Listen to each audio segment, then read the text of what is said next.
We're Bat Minute 89.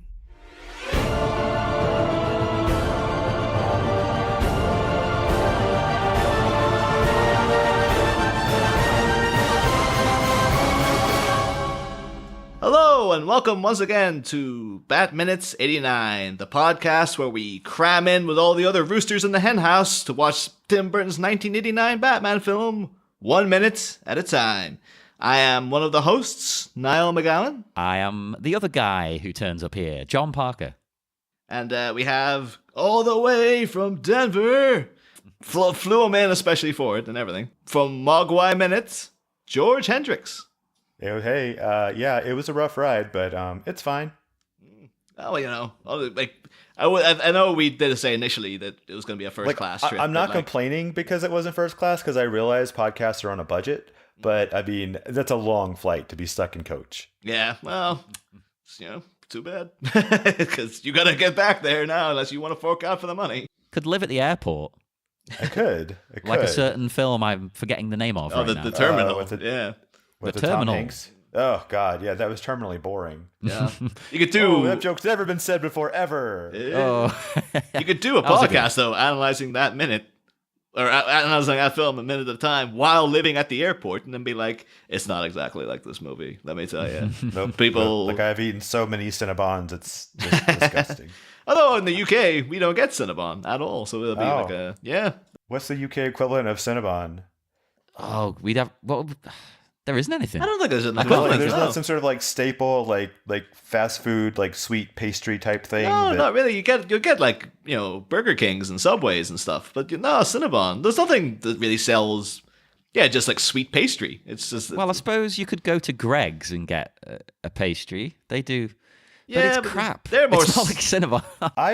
I wonder if the whole Louis C.K. thing sort of like Cinnabon took a hit in their stock prices, because he had the whole bit about eating Cinnabon in an airport in the city in which he lived, and the whole bit. And it's like, now it's like, because I can't think of Cinnabon without equating it to Louis C.K. Yeah. And I do feel that at some point I'm sort of like less inclined to go there, even though I never did before, than I would. So other people might be the tipping point for them. And they're like, why did our stock drop? It was like, oh, because Louis C.K. is a pervert. Yeah. You don't want to associate that with exactly with Cinnabon. Oh, now I really want Cinnabon, though. I've only had it once. I don't even know what it is. I just know it's like, well, they're cinnamon rolls. Yeah, well, I kind of gathered that, but I've never had one, and I've never even had a cinnamon roll. So I'm like, what? How could you not have had a cinnamon roll? Yeah, but I kind of want one now. Just like I like cinnamon. I like rolls. They're like cinnamon and gooey and sweet and chewy and like crispy on the outside. If you do them right, they're perfect. Yeah, I'll see what you want, Niall. Tesco do a giant cinnamon roll that you're meant to share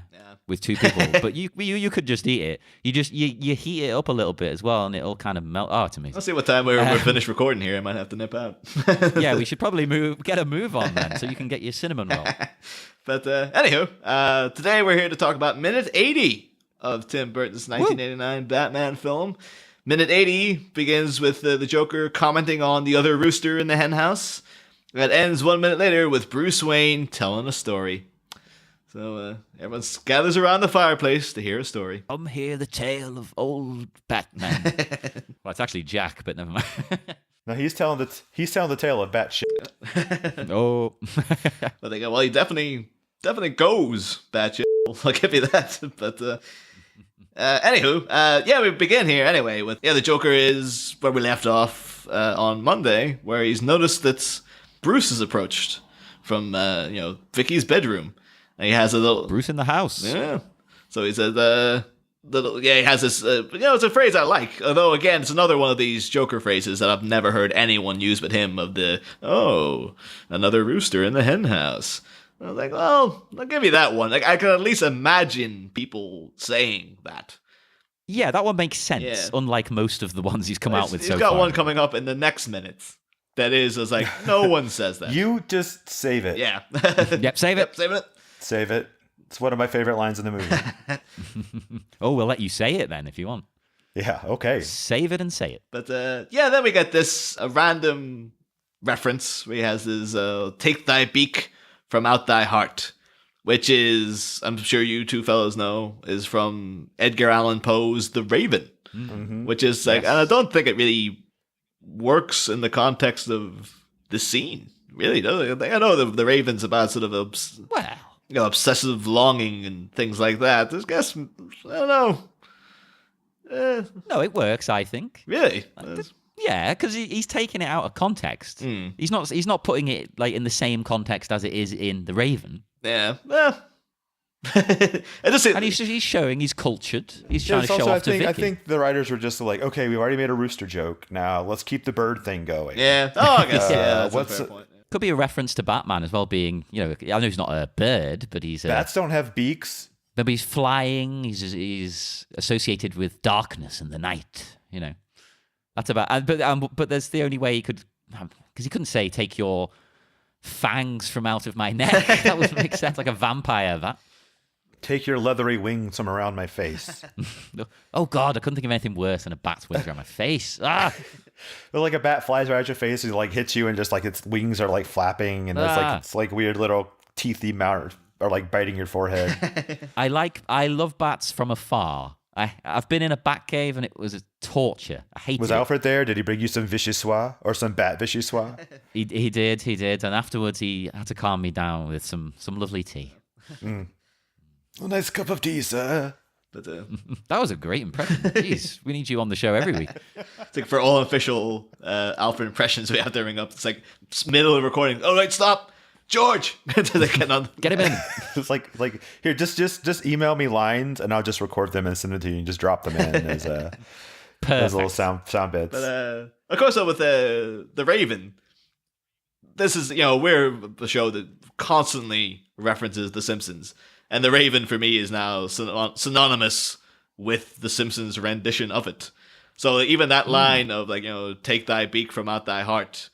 I think, people thought like, oh, you hear, Vincent Price reciting that, or Christopher Walken and things like that. I'm like, no, Dan Castellaneta. Like, that's the recitation of the Raven my head goes to, of like, take thy beak from out thy heart, and take thy form from off thy door. And like, just his cadence is like, yeah, that's the way it's supposed to be said, right? That's interesting, because, of course, and I'm sure the listeners know, because we've gone on about it, that I'm a big Simpsons fan as well, but I don't sort of associate the two. I think because I don't think I've ever heard that version of it. I remember reading this in like 8th grade. Oh, it's like I think it's like the second Halloween, the second Treehouse of Horror it's an entire, so back like 45 years ago. Yeah, it's like a real, it's an entire recitation of, it's James Earl Jones. He does the narration, and then Homer does like he's the main character in The Simpsons. No, within that story. But yeah, and he's Marge is Lenore and all this kind of stuff. But also this also works very well as well for just the fact that it's in a Tim Burton movie. And who likes Edgar Allan Poe? Tim Burton. That's why I liked The Raven and Edgar Allan Poe, because basically I was just a teenage goth. And what are you supposed to read when you're a teenage goth? Of course, you buy a book of Edgar Allan Poe, don't you? And sit and read it at lunchtime. The number of goth girls who have named their daughters Annabelle Lee is just too many to count. But of course, though, we would be remiss if we didn't mention that in Tim Burton's 1982 short film Vincent, which was obviously narrated by Vincent Price, and it's all about it's like a stop motion thing about a boy who's obsessed with Edgar Allan Poe. And I wonder who that's based on. Yeah. And then the final lines are Vincent Price reciting the end of The Raven. So it's like, there you go, it's all linked in. And you also get, The Raven has been inspiration for the film The Raven, which starred Bela Lugosi. And of course, that's a good film. Bela Lugosi, obviously, then the latter years of his life would be dramatized by Tim Burton in Ed Wood, where he was played by Martin Landau. So there you go. There's another little connection. And of course, in The Dead Zone, there's a bit where like the David Cronenberg movie, there's a bit where Chris Walken recites a bit of The Raven in his Walken-esque manner. And Chris Walken, who would go on to be in Batman Returns. So there you go. Whoa, hashtag everything's full connected. Circle. Yeah. So trying to make this. I'll find connections to all of this damn crap. Let me tell you. I don't know how you can even bother. I will dig. It's too much effort. Jeez, I just turn up half drunk and just chat nonsense. That's my usual approach. But anywho, then we move on to like a bit that I always forget that this is in the movie, and I love it because it is genuinely it's one of the real laugh out loud moments. Oh, yes. I was hoping you were going to say this. Yeah, he wanders over to from what we've understood this whole time is that this music has been. We've assumed it's been on the film's soundtrack, that it's just in, like the Batman theme plays. Yeah, and it's sad and depressing, sweeping music. Like, Beautiful Dreamer Joker. by, it escapes me who it's by, but yeah, that's a string version of Beautiful Dreamer. Yeah, I can't, jeez, I can't remember. I haven't written it in my notes. I can't remember who it is who does the original. I think it's by Stephen Foster. Oh, there you go. There you go. But yeah, as the Joker's talking, he wanders over and presses stop on the boombox. And it turns out no, he had actually been playing this as he came in the whole time. I keep forgetting that happens, and it's funny every time that I was like, oh, that's right, yeah. Do you think that he's got with him a collection of tapes for different scenarios that might occur? Because he doesn't know what's going to happen. He doesn't know something sad's going to happen. You know the term for this, right? Like as in the music. Yeah. Oh, diegetic and non-diegetic, and yeah. There's definitely diegetic. It's one of those moments where it doesn't, there was a moment in Mogwai where the initial, the music playing on the score fades into the radio, but this is just like you said, where it's probably not even playing, they just piped it in and laid it over that, but I love it when they do that. That's why I love the scene so much, is because little things like that always sort of oh, they're playing with the fourth wall, I love it. Yeah. But yeah, that's a perfectly Joker moment as well. That's just that's kind of in his spirit to have a little joke, like a proper fourth wall breaking sort of little. So it's just absolutely. But he'd have to have a collection of tapes, right? Because these days you could have your phone. You could just go, oh, sad. Just press sad, and it'll play the sad one. But back then, imagine trying to rewind and fast forward your tape to go, hang on, wait, this isn't the right one. Give me a minute. Oh, it's on the other side. He's got a 90-minute Maxell long record tape, just with a solid loop of just Stephen Foster's Beautiful Dreamer on it, just in case. That's it, yeah, exactly. But what if something joyous happened? He'd need a different tape. Yeah. He'd have to, hold on. They play the Prince, put on one of the Prince songs, and then it's well, that's what DJ Priest is for. He's there specifically to, judge the mood of the room. Yep. And he's doing great, let me tell you. A+. Yeah. Oh, Lawrence. I like the fact that he's got a Joker patch on his jacket. That is sort of some awesome branding. Yeah, oh, well, and he did it, literally overnight as well. He turned into Joker, and seemingly overnight, he has all these Joker-branded products for his goons to wear.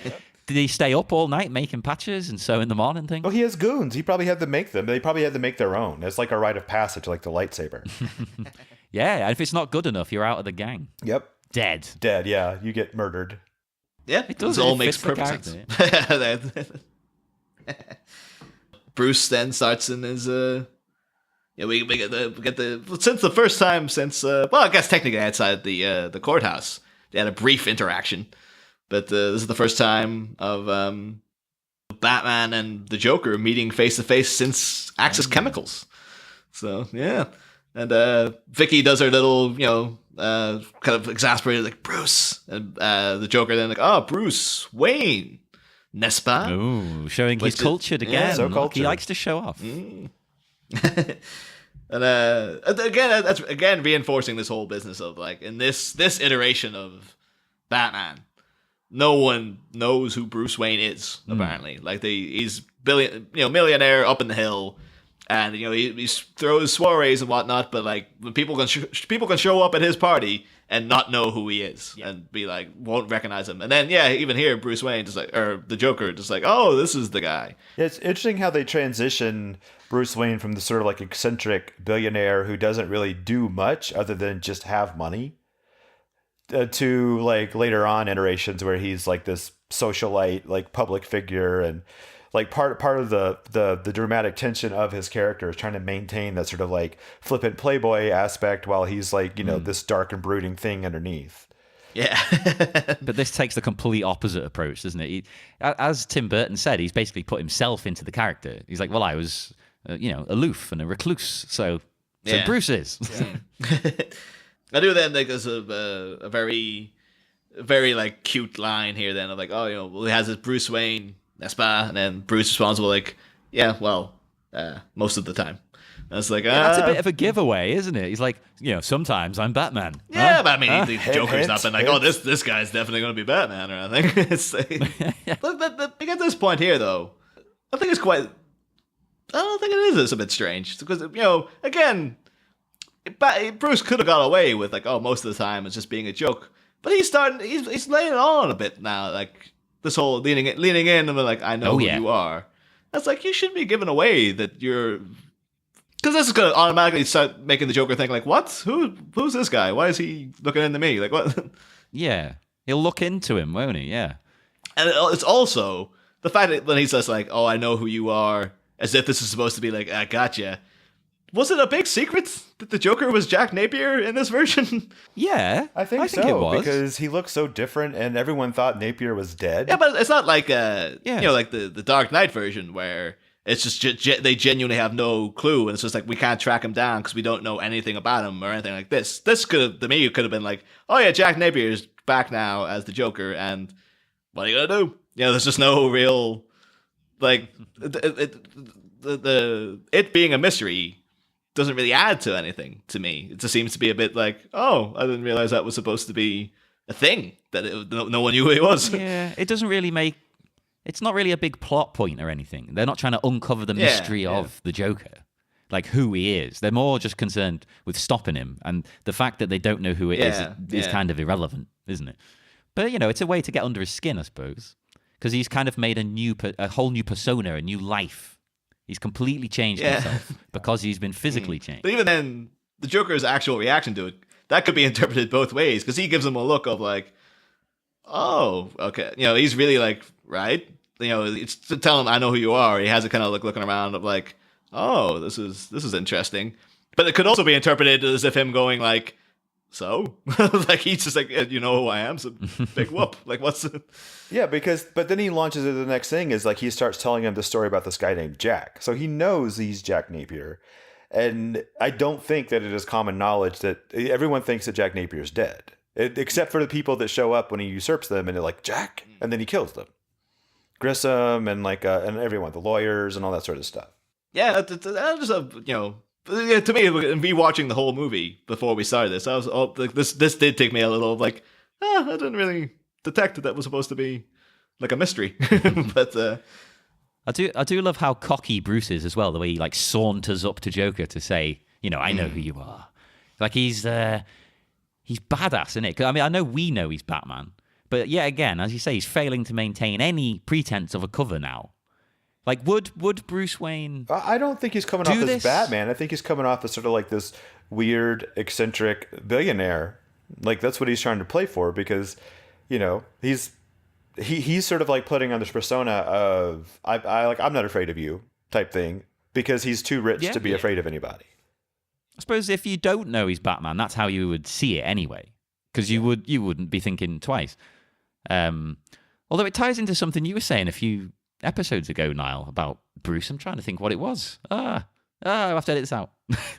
It literally tied into something you said exactly. Yeah. I know Bruce, as it goes on throughout, like the Michael Keaton version of Bruce, I think he is genuinely quite bad at keeping his cover as well, because it's in Batman Returns. Yeah. He does the whole thing. He's talking to Max Schreck, and he's just like, oh, Oswald Cobblepop's the head of the Red Triangle gang. I can't prove it yet. And it's kind of like, why are you coming out to Max Schreck and like, I'm investigating this guy that you're in dealings with? And like, surely as Bruce Wayne, you'd want to be more like, oh, I don't know what's happening, Max. So tell me about this Cobblepot guy, and but he's very much like, no, I want people to know I'm looking into you, and like, I'm and here as well. Like, you think the performance would be more, well, who's this? What's going on? And like things like that. But he's very much like borderline coming out, just going like, hey, I'm Batman, and I'm not scared of you, motherfucker. Like that kind of thing. Yeah. I like that. That's pretty cool. And I also like when he starts telling this story, as you say, about a guy he knows called Jack. He says, mean kid, bad seed, hurt people. And then you get Joker in full Joker mode with his reply here. I like him already. Yeah. That's another great line. Every line he comes out with is fantastic. Yeah. Although you notice, like, Bob laughs at that. Lawrence, not so much. He's Lawrence a stony face in the other corner. That's his whole vibe. That's his like wrestling gimmick, isn't it? He's a silent guy.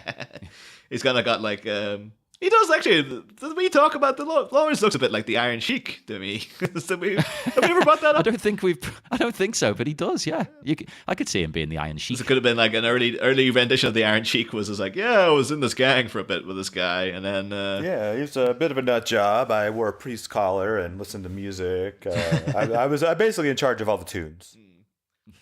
You need a priest collar to do that, surely. Yeah. It's a religious experience, music, to some people. If you do it right. Hell yeah. I do like there's a little subtle thing in here as well that I quite like with because the way Bruce says like, oh, let me tell you about this guy Jack, and he's also meaning like, oh, this guy I know called Jack, but it's also talking to Jack Napier, like, let me tell you about this guy I know, Jack, like he's almost like he's talking to him. And it's no, I think he is. He's specifically name checking Jack Napier in this situation because he knows who he is. Yeah, but I like that double thing of like the story's about a guy called Jack, but a rando guy. And then, but he, it's up to the Joker's mind of like, is he talking to me? As like, is he saying Jack like referring to me, or is he talking about a guy he knows called Jack? And yeah, it's cool. You're getting like a showdown of their wits because they both sort of like to put on a show. And a presentation. And it's kind of part of that. This is them having their first battle, in a way. Well, since Axis Chemical. Well, I guess that was Jack. Yeah, but I mean, as the Joker. Because he wasn't the Joker then. He was a different guy. He was Jack Napier. Exactly. I do, like, as the shot changes, though, we got Bruce approaching the fireplace. I do enjoy a bit of the mise en scène, if you were... I thought was very deliberate because we commented like way back that like a lot of things in Vicky's apartment are triangular, which is kind of like, oh, this is gonna be the grounds of where this weird love triangle happens. And then in this shot, we get what you referred to, George, as like the obelisks, as like two like very phallic shaped things on the mantle. I was just like, yeah, because this is kind of like a dick measuring competition between these two guys. So it's kind of like weird to see like the two sort of phallic symbols sizing up against at either end of the thing here. It's kind of like a little visual tick to what's going on. Could be coincidental, but in my mind, it's like, yeah, I think that's what that seems like a thing. It's like, yeah, this is going to be the grounds where these two guys, the main men of the film, size off against each other. So here's... Whip it out. Yeah. Whip them out and measure them, boys. Oh, geez. Do you think Joker's white like that all over? Oh, I'm pretty sure. Yeah. And he doesn't. He might be blotchy there too, but it's. Well, here's another question though. Do you think the carpet matches the drapes? Yeah. Oh, it's got to. I hope so. I mean, if it didn't, he needs to get a dye job going on because it would just look weird if they didn't match at this point with his whole look and persona. Come on. But what would it be if it wasn't green? White? Ooh. I would have thought. You'd think with like falling into like. That would look like an art installation. Like this weird contextual like representation of sexuality of like white pubic hair on a white penis and white, just all of it. Too much white. Does he have? If he has any body hair like chest hair or leg hair, do you think that's going to be green? I think because we noticed like his fingernails are green. So I guess it seems to be. But he could paint those. That's super easy. Yeah, I guess so. Yeah, I hadn't thought about that actually though. His leg hair. Oh my god. That's got to be green. Come on. It has to be. But I'll use this actually as a little as a little nudge into the thing I was going to bring up last minute, but see as you see it quite well in this minute too. Because we covered way back when the actual process of the Joker makeup, but we never mentioned his hair. And for ages, I thought that his hair was they just sprayed Jack Nicholson's hair green. Because particularly in this shot, the shots of the back of his head in this scene, you can see it's very patchy. Like bits of it are a lot greener, and bits of it underneath look a lot darker. And it looks like, it's just black hair that's been sprayed green. But apparently not so. Apparently this was a wig. I debate whether he always wore the wig, though. Because I've been trying to find out. I mean, we did get sent pictures of the wig, didn't we? So well, we know that there were some made. I looked into it. Apparently, originally, Jack Nicholson, he was a guy. Well, this is him saying it in an interview, so maybe he's bigging himself up. But we know that he had to give like confirmation of what the makeup was going to be and stuff because he had to wear it. And he said that, originally they came to him with a wig that was, he described it as looking like Clarabelle the clown. He said it was very, very bright green, like a fright wig. Then eventually, he's like, this isn't going to work. And they toned it down and they went to like a very, a lot of a darker shade. And apparently there was shooting done with that wig. And then when they got the footage back, apparently it looked very muddy and not green enough. So apparently then this is a blend of the two wigs. So, yeah, and they had to scrap all this footage that apparently was shot of Jack Nicholson already in this other Joker wig. But I'm sure it's probably somebody that's in the Warner Brothers archives. There probably is footage of that somewhere. I thought you were going to say there probably is the wig. Maybe that too, yeah. Just sitting on a little head form in the back of a dusty section next to the Holy Grail. Oh, we need to get our hands on that. I smell a break-in. So when they went in for the wigs, one of the guys chose the wrong wig, and there's like this guy dressed as a knight. And he's poorly. Yeah. And then when they came in with the blended wig, he's just like, "You have chosen wisely." Wisely. And then the film went on to make an absolute killing at the box office. Different show. Yeah. Those guys they're leading up. They're just going into that season now, aren't they? So potentially when this airs, they will be. They'll be back at it. But anywho, then we get Bruce talking like, oh, that was a nice little bit more of an insight into what Jack Napier was like, because presumably this is all information he's got from his research on him. He's not just making up a story about like, oh, I heard he's a bit of a psycho, but there's all this stuff about like, oh, he got sloppy. Like it's kind of like, it indicates that he started off promising and then eventually things went askew. Instead of he started off, like I think when Scott Corelli was on, his idea was that he started off as a flat out psycho and then went into the more kind of refined Jack Napier we see at the beginning, and that's why he's so resentful when he's referred to as an A1 nut boy, etc., etc. Well, it does. As we've talked about, it establishes that in his youth he was really crazy and he was kind of all over the place. He had mood swings and stuff, but you don't really get too much of that when he's Jack Napier in this film at the beginning, do you? Yeah. So you get the impression he's maybe changed, and now he's Joker. He's kind of reverting back. He's like, well, screw it. I'm just going to be the way I want to be then. Mm-hmm. But just in the middle, we're kind of mid Bruce talking here.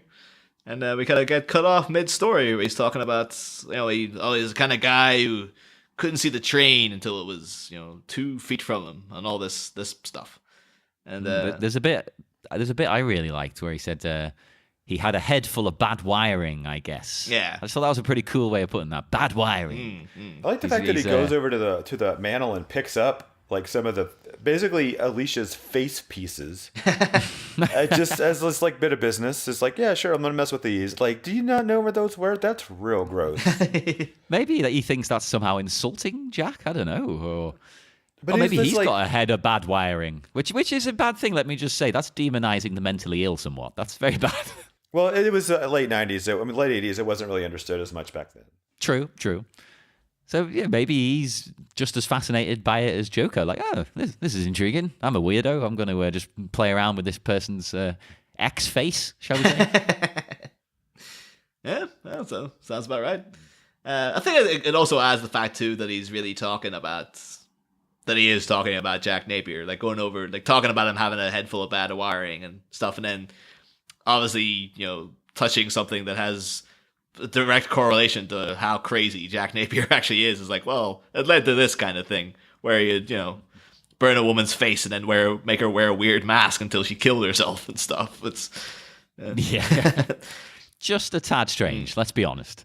Most people wouldn't jump to that sort of level just because they had their skin bleached. Yeah. I think it's done something to his head as well.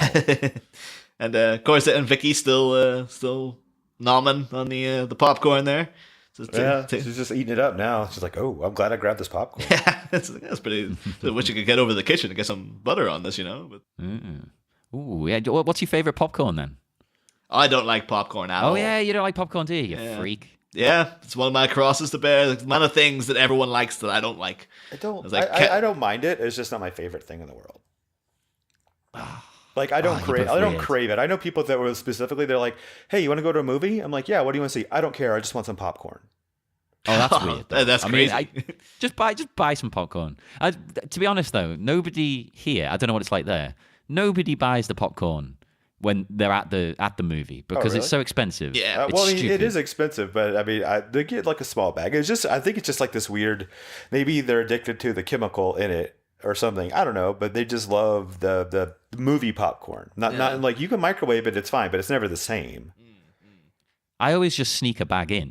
Basically, it's not the same. I agree, but it's considerably cheaper. In fact, last time I was there, as of recording, I mean, this is going to sound very old in a few years. I was seeing Blade Runner, the new one, and the staff. I bought a Coke, and the staff actually said to me, "Why didn't you just bring your own in?" They were advocating me sneaking my own bottle of Coke. I was like, I forgot I was in a rush. Like, oh, next time, just bring your own. Just sneak it past me. I'm always like, Mission Impossible, that shit in there. I'm just like, got it secretly stashed. And typically I'll only bring in things from the outside that I know I cannot get at the movie theater. Like my daughter really likes saltwater taffy. And so we'll go to, we make it like a ritual where we go to the candy store and pick out a whole bag of saltwater taffy, like 50 different flavors, whatever. And then we'll take it with us and we'll just play, what's this flavor in the dark? So, but you can't get that there. So I don't really have a qualm with sneaking it in there. But, I don't really do like maybe a bottle of water or something like that because I don't want to pay $4 for a bottle of water. I have no moral quandary with bringing in outside food into the cinema at all. Like if I go into like a screening in the middle of the day and I've not had lunch, I'll pick up like a wrap or something. It's like, no, just put it in my pocket, walk on in. So there's them in there. It's like, oh. The greatest story I ever heard is a girl I used to date a long time ago said one of her proudest moments was she snuck an entire thing of baked ziti into the theater with her and her friend, and they sat there with forks just eating it the whole time. Oh, that's good. That is good. I can't top that. I mean, the only thing I've done, we snuck in about 8 bottles of Corona because we were watching Fast and the Furious. And you have to drink Corona. Mi familia. Yeah, and then it turned out it was the latest one. So it's the only one where they don't drink Corona. They were drinking Bud. And it's like, oh, God damn. Really? They sold out? Oh, I haven't seen the latest one yet, so I'm behind. Yeah. Budweiser. Went to see Inception. We went. I was there with former guest of the show, Gary Gavigan, mentioned last episode. And he had because it was in the Fact Center, which is like the art house cinema in Liverpool, which is still shows loads of mainstream things, but it will show you a little artsier stuff as well. And he had brought like 6 cans of like Stella Artois or something. It was like really like just proper. He just came there essentially to drink, basically. He just didn't warrant the whole like the middle of the whole big crowded thing of people, and he started just cracking up in cans and necking them back. And then at one point he was just like, "Oh, I'm going to have to go to the toilet," and nipped out. And he kept having to nip out and back and forth to the toilet. But like every time, this is in the heart of Inception. And he's just like, "Right, what's happening?" And it's like. But it's more like, oh, I hate that. It's like you can't listen. If you're gonna go to the bathroom, unless there's like a really just like a little succinct like plot point, that's fine. But if you're gonna go to the bathroom in the show, I am not catching you up when you get back. I'm sorry. It's more the fact as well, because Inception is like there's about 25 things have happened since you've gone. Yeah, it never stops. This thing is like so complex. Yeah. But so I was just pretty much just like they're in the dream that they're inside the dream of the other guy now, and just trying to. I was like, oh, forget it. Yeah. And then they went in that dream. And everything folded in on itself. Yeah, there you go. What happens? Whatever.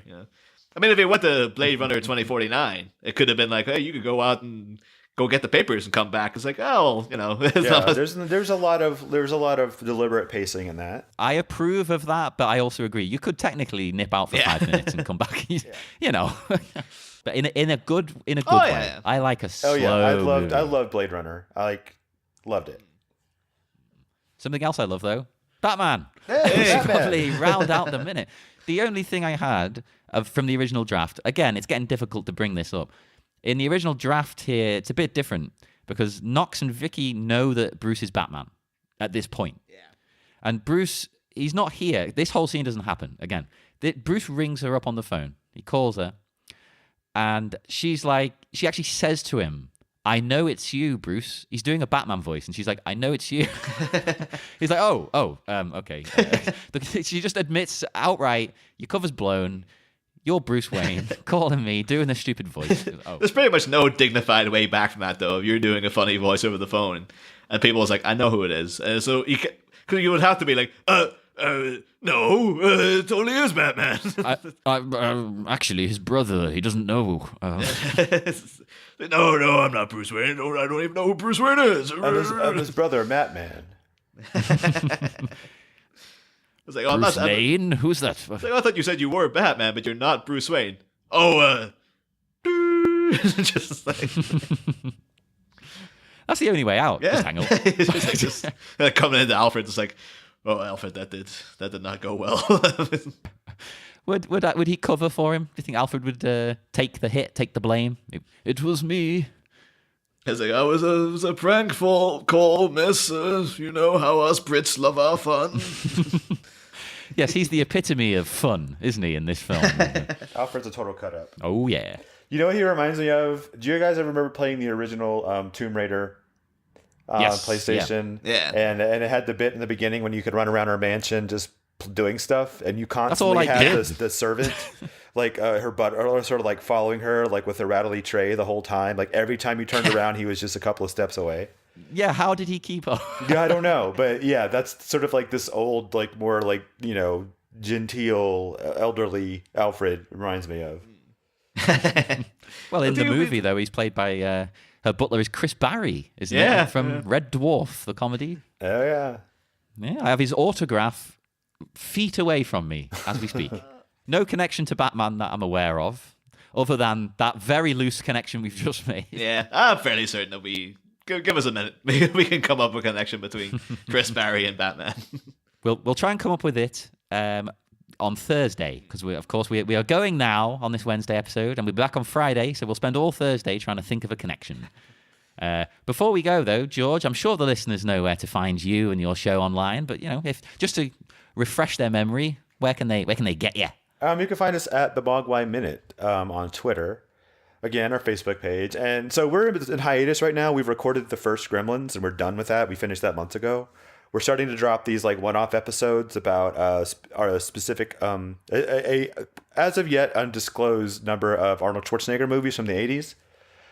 We're doing a handful of those, and then we'll be back with the new batch in the new year. Hey. Well, check out these hiatus episodes, because they're great. In fact, while we're talking right now on my phone, I have Total Recall Part 2 paused at minute 40. There you go. Which I will resume later on today.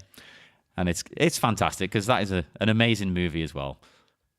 So check out the show, check out all the episodes, all the hiatus stuff, and check us out on Facebook at the Batminute 89 Listeners Society. Or send us a tweet. We're all over Twitter as well at Batminute 89. See you again on Friday. Next time, let's get nuts. As Gotham's prince pointedly prattles and rattles the Joker with a poker, we'll talk leap to having a lunar leg shape with Lucifer. Find out Friday, same Bat Pod. Different Bat Minute.